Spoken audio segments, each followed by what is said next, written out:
They work well. It's a real honor to be with you today. I'm happy to have with me today my wife Sharon, who's in the back of the room. Wave to everyone, Sharon. She's right there next to Commissioner Gibson.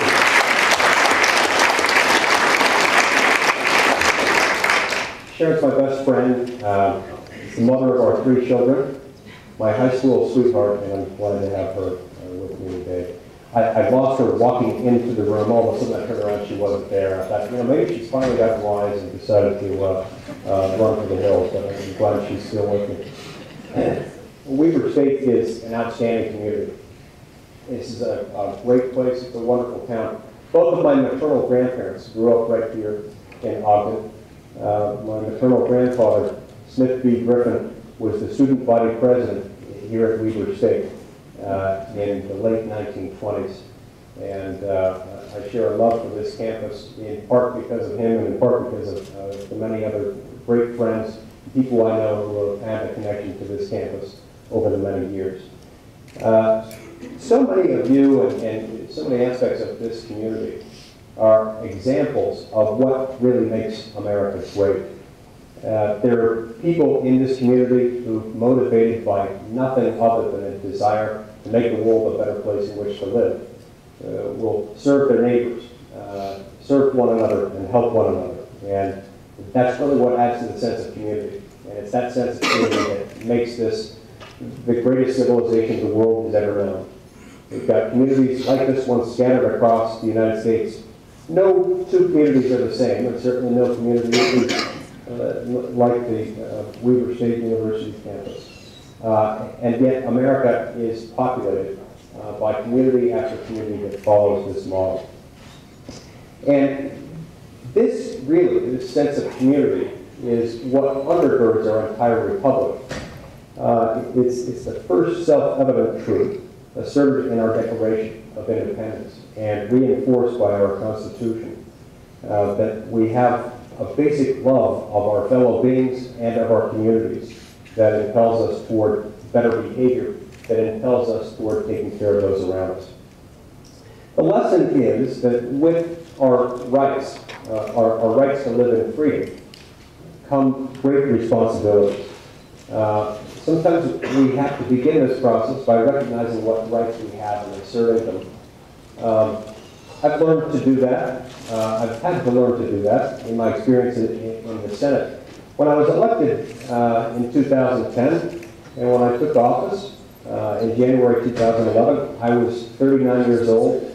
I was reading at the level of a 40-year-old, and I'm told that was mildly impressive. I had 42 now, still reading at the level of a 43-year-old. I hope not to fall behind ever. But when I first got to the Capitol in Washington, to some people there, apparently I didn't immediately trigger thoughts of a senator to some of the security guards.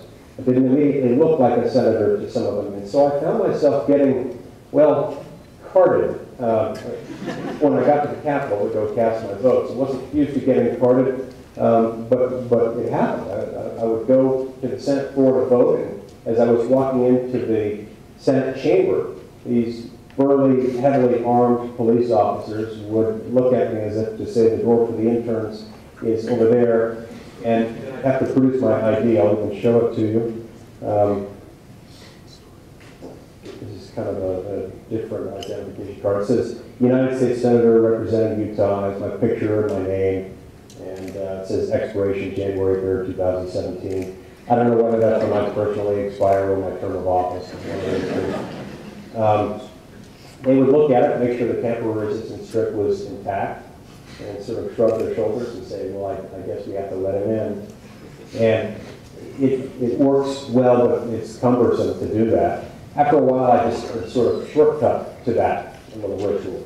I discovered that if I wore the lapel pin that they gave me right after I was sworn into the Senate, security guards would recognize me as a member of the Senate. That's what the pin is for. So I pinned it to my lapel, and I always wear it now when I'm in Washington.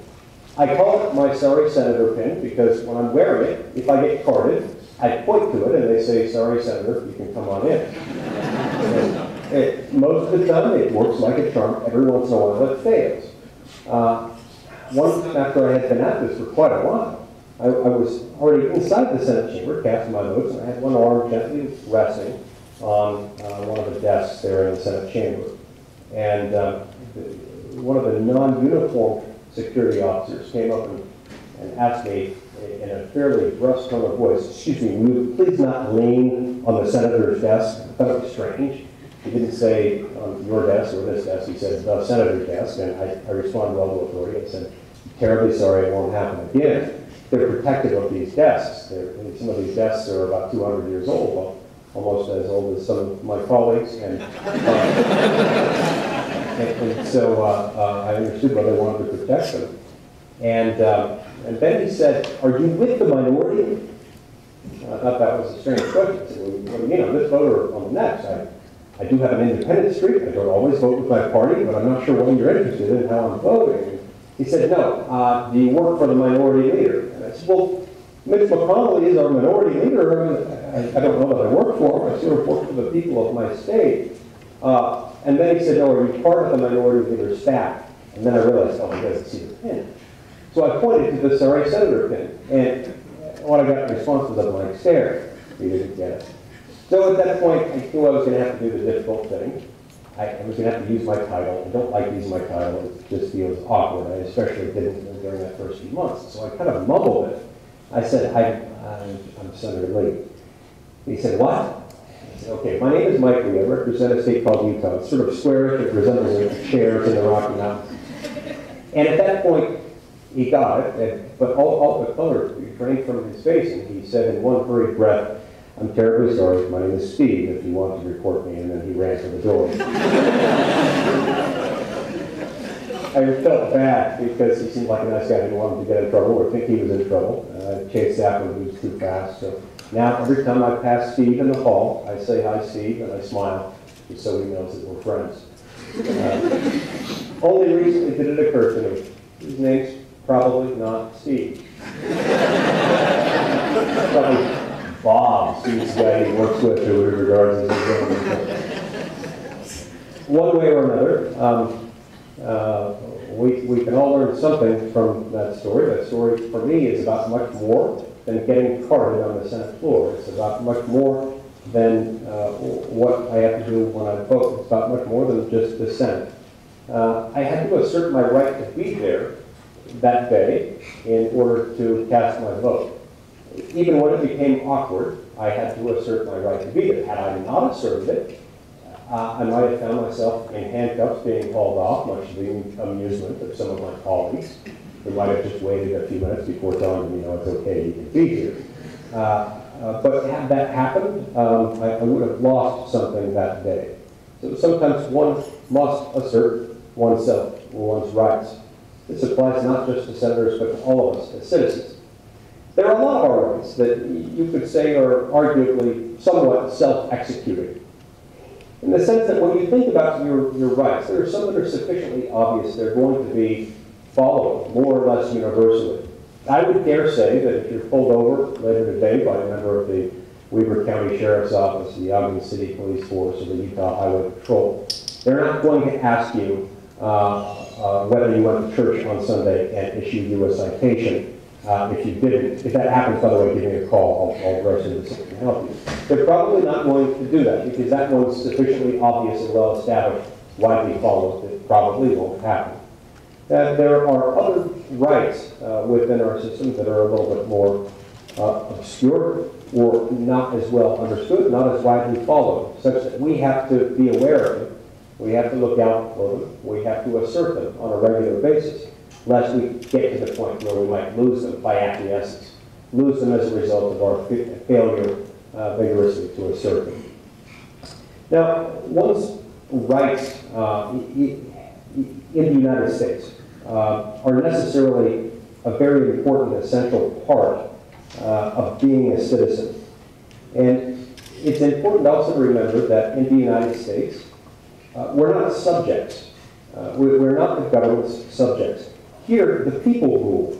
Here, the government works for us, not the other way around. Here, the sovereignty is vested in the individual and in the people as individuals and as a whole, and not in the government. The government's there to serve us.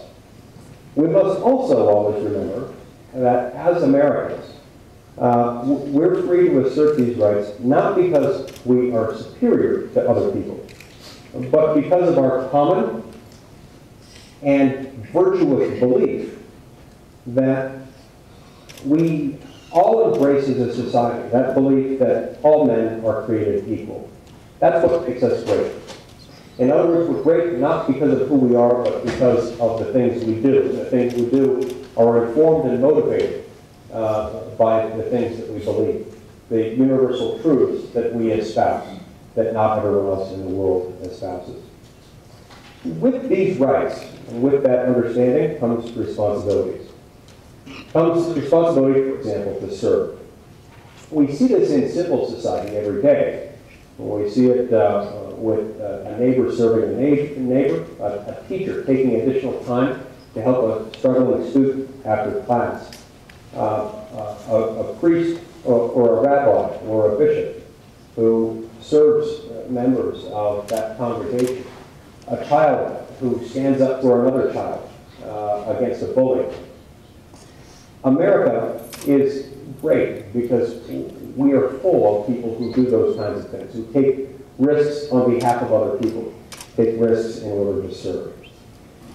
What really makes America great, therefore, is not the government. It's what we refer to as the twin pillars of our great civilization. The twin pillars are robust institutions of civil society and free markets. In other words, everything that is a force for good in our society, that is outside of government, institutions like the family, like religious organizations, fraternal orders, all kinds of charitable and other voluntary associations, even in some cases business enterprises. All of these are institutions of civil society that operate freely outside of government, without any government compulsion or coercion, without the government telling them that they have to do it, without the government paying them to do it. It's just what people do. It's the fact that these things happen. Now, so too, just as we rely on institutions of civil society to make our country great, to make sure that we care for the needs of the poor, we also rely on the free market economy. These two things actually interact with one another. You see, the free market forces of our economy inform not only for-profit business decisions, they also inform the work performed by charitable institutions.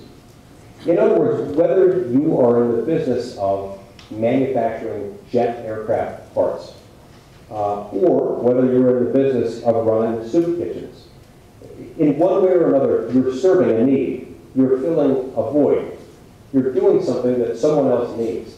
And the question always asked by people working within a civil society with a robust free market economy is, how can I serve? How can I help? What need can I fill that isn't currently being met? And so whether you're manufacturing jet engines or whether you're running soup kitchens, whatever it is that you're doing needs to fill a need, and whatever it is that you're doing needs to be done well. That's how we get there. This requires constant thought by members of the citizenry. We have to be thinking about these things constantly, or else they'll get away from us. I've got 3 children. My 2 oldest are boys, twin boys. They're teenage boys. One day I was taught a lesson by them while driving down the road in my car. We were listening to a song on the radio, a song I'd heard a number of times, a popular song. We were all enjoying the music, but on this particular occasion I started listening more carefully to the words than I normally did. Well, all of a sudden I realized that the words weren't as wholesome as I would prefer. The words, in fact, were words that I suddenly became convinced no God-fearing father would necessarily want his teenage children listening to. All of a sudden I pointed out to them, guys, this is terrible. Have you ever actually listened to these lyrics? My son John didn't miss a beat. Without so much as a blink of an eye, he said to me, Dad, it's okay if you don't think about it. It's not bad if you don't think about it. Well, you know, for far too long, sometimes we as individuals and as a society have not been thinking about it. And we benefit as a society to the degree that we do think about it, to the degree that we do think about what it is that we want at the end of the day, what our objectives are.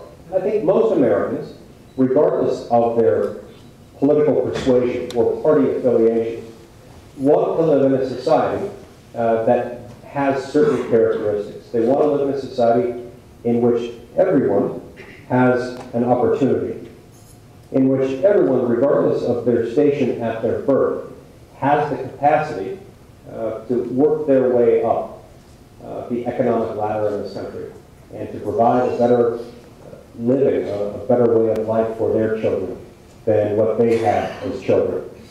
What we want is to live in a society where the needs of the poor and the sick and the aged and the otherwise vulnerable are met. And what we want is to live in a society that is safe, safe from harm by those who live among us who would harm us, and by aggressors of foreign origin who would attack us and our homeland from outside of our country. I think those are desires that transcend all political ideologies, and certainly both major political parties in this country. And for that, we're very fortunate. We have to remember that having these objectives in mind makes it so that in many, many respects, we really do have far more in common.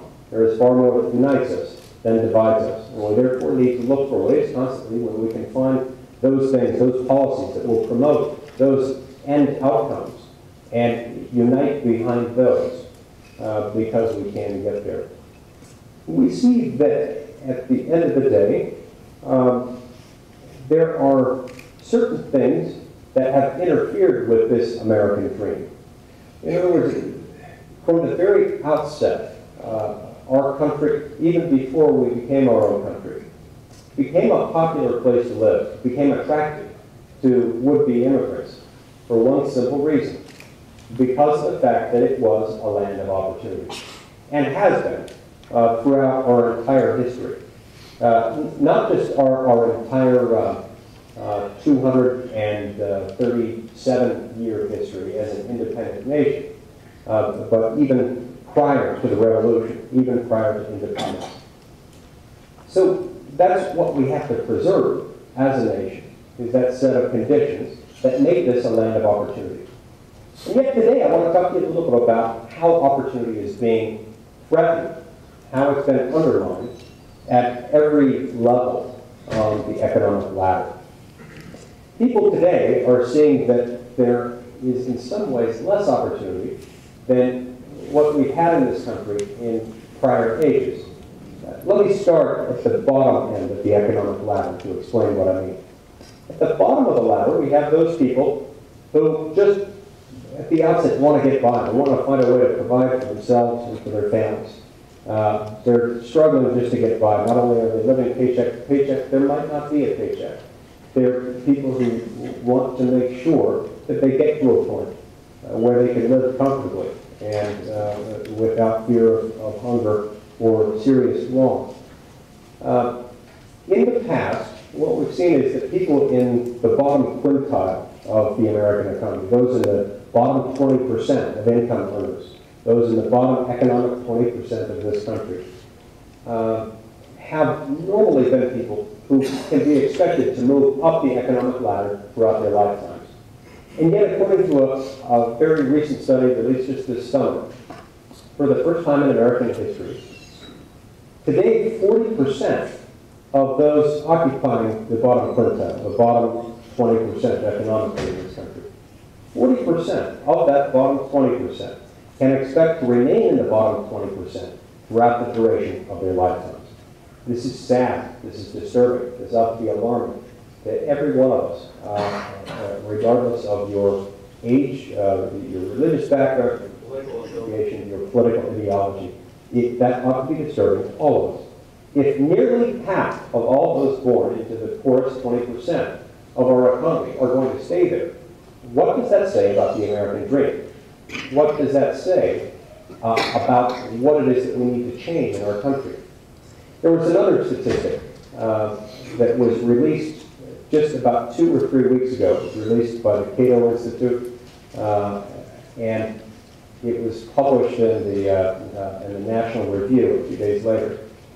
What it said was that in 34 states and the District of Columbia, an individual or a family surviving on welfare benefits would actually lower their standard of living if, instead of receiving welfare benefits, they chose to abandon those and go to an entry-level job, a starter job, let's say a secretarial position. Now, different people might have different reactions to it, but I think we're all horrified in one way or another by that statistic. Some in my party, the Republican Party, might short-sightedly be tempted to say, oh, that's an indication that we're wasting money on welfare. I don't think that's the point. I don't think that's the best takeaway from it.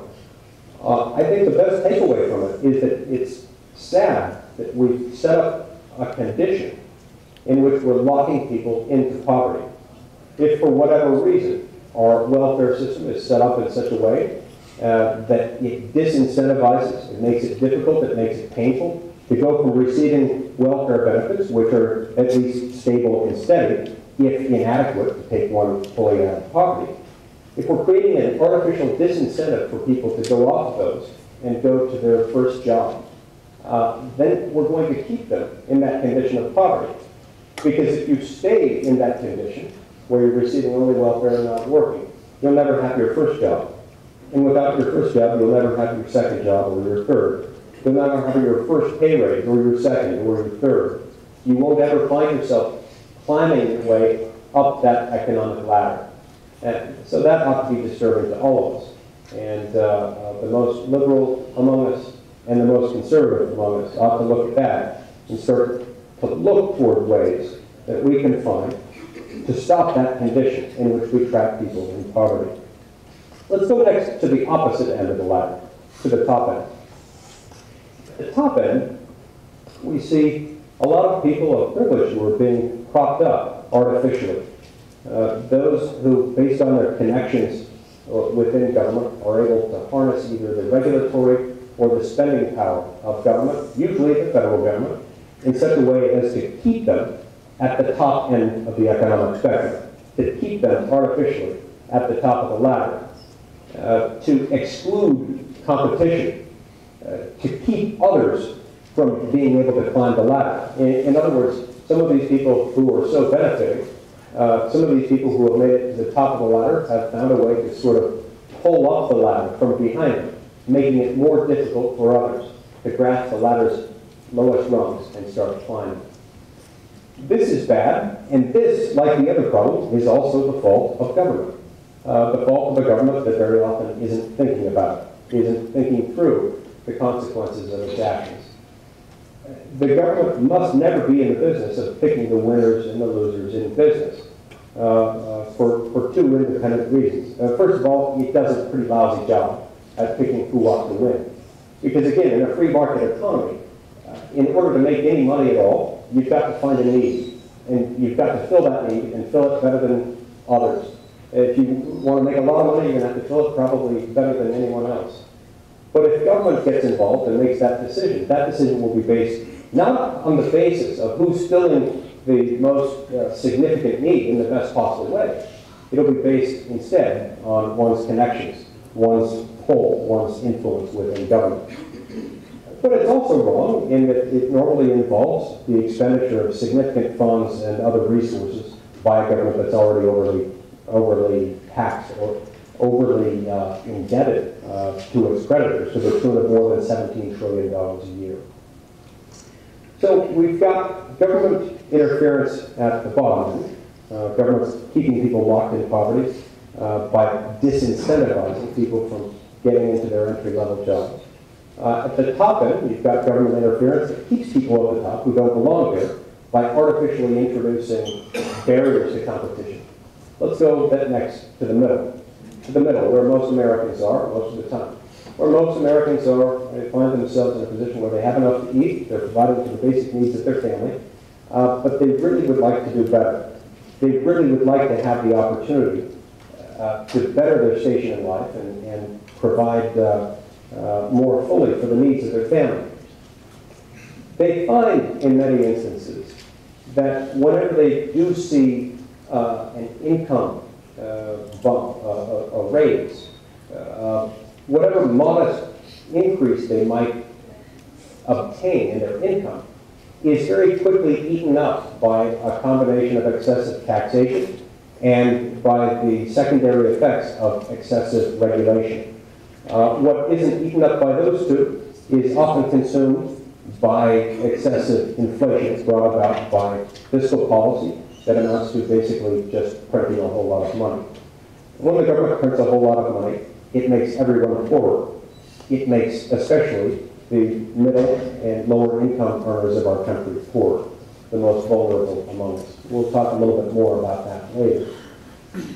But here again, you've got government interference that is thwarting economic opportunity, thwarting the opportunity for people to rise, to better their station on the economic ladder at every single level, at the bottom, at the top, and at the middle. So the first thing we have to do is recognize that, but once we recognize it, what do we do about it?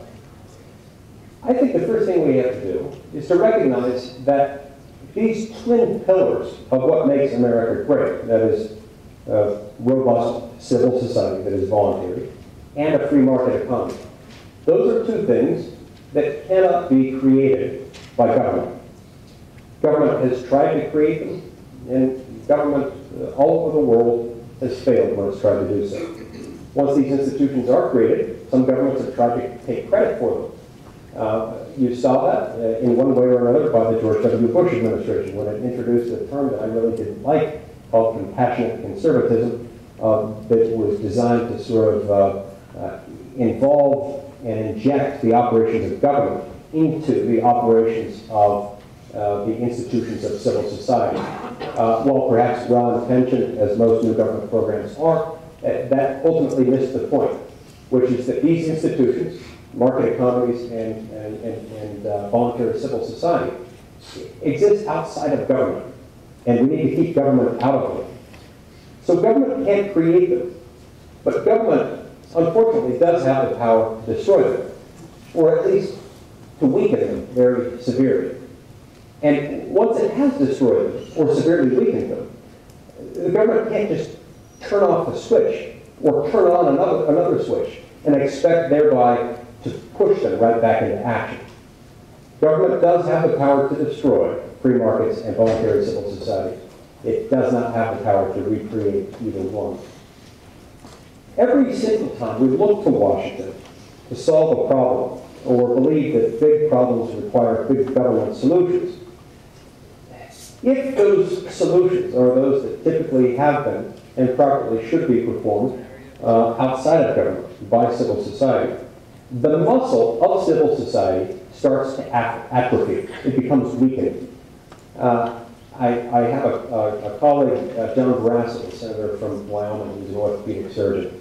I asked him one time, what would happen if you just put a cast on somebody? Put a cast on someone's leg and just left it there for a couple months.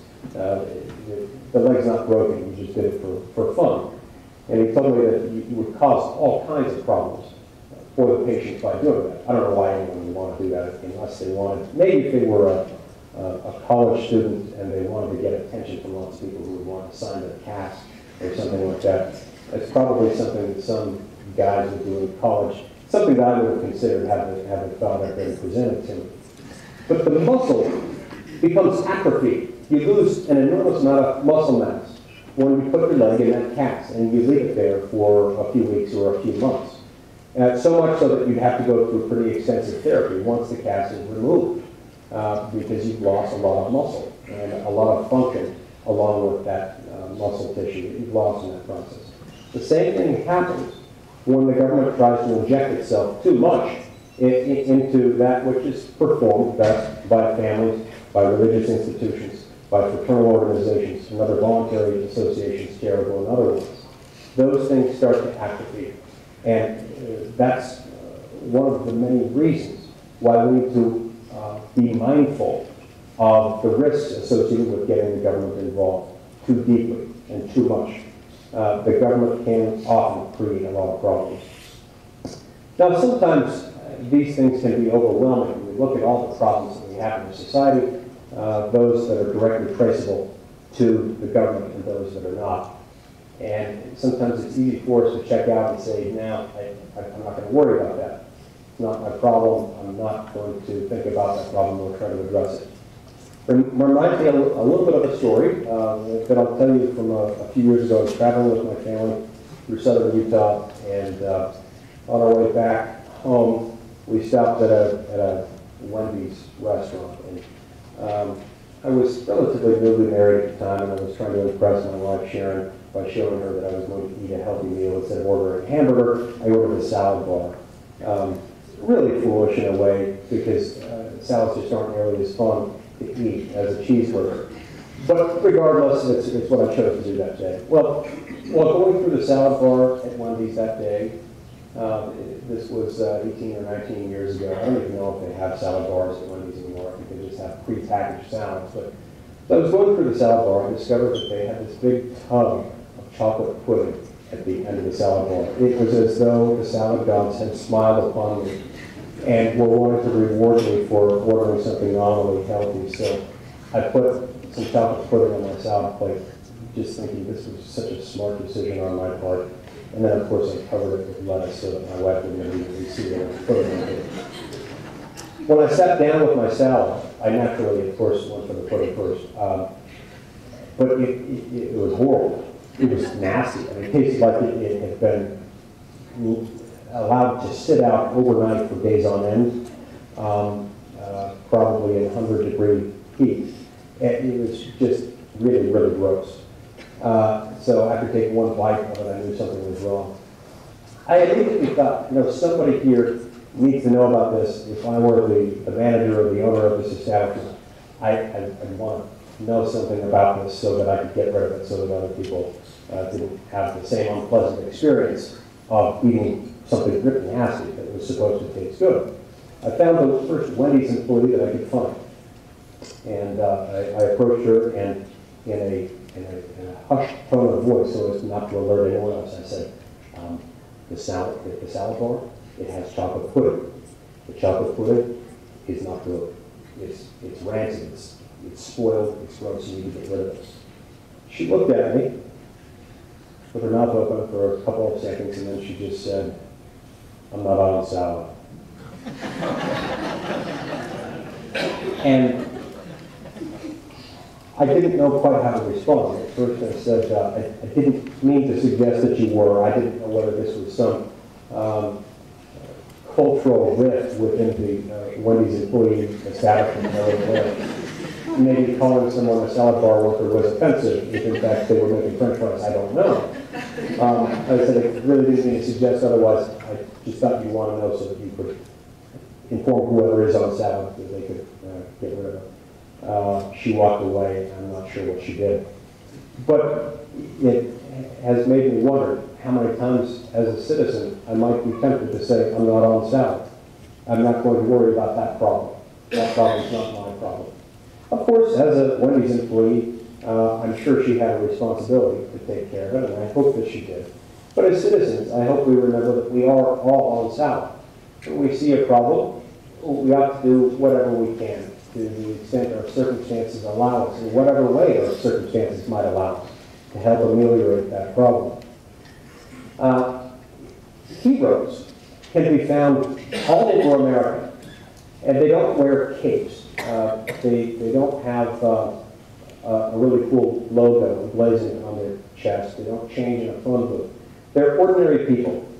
And if you want to see a hero, you look to a father who comes home from work early to make sure he can have dinner with his family. You look to a mom who stays patient with children despite the rigors of raising them. It's a single parent who pulls double shifts just to keep food on the table and the electricity on for the kids. It's the teacher who puts in extra time to help a student who needs it. The small business owner who tries to juggle his company's finances just to make sure that he or she can avoid any corporate layoffs. It's the fifth grader who stands up to a classmate on behalf of another classmate who is weaker and less able to defend himself. You see, with our right to self-government comes our responsibility to self-govern. When someone's in need, especially when that someone is weak, vulnerable, sick, frail, it is our problem. We are on salad. We're all on salad. And here's the interesting thing. If we do not make it our problem, the government will make it its problem and then proceed to make problems for all of us in the process. But we often call these little day-to-day experiences of life the little things, but they're not little. They're big. They're really big. They make all the difference. It's in these very moments, through these simple decisions we make, hopefully several times a day, that we become the people that we're meant to be, both as individuals and as a society. These are the things that make it possible for individuals no longer to be subjects, but to be citizens, to be sovereigns. These are what make us free. Another way of saying that is that without these conditions in place, without robust institutions of civil society and a culture of civil society running strongly through our veins as Americans, the conditions cannot be present for us to live in freedom, for us to live as citizens and not as subjects. This country and this idea defines us as Americans. We, the people, own it. It's who we are, and it's what makes us great. Fulfilling this responsibility might, at times, make our lives feel a little bit less convenient, maybe a little bit less quiet and a little bit less easy. But if we think about it, we really wouldn't want it any other way. We know that the alternative would be far worse. We know that America is always at its best when it remains in the hands of its people. So as we move forward together on this path to a flourishing civil society and toward protecting our free market economy, I'd like to invite you to join me on a journey back to a time and place not too much unlike our own. It was a turbulent time, a time of deep division within our then young republic.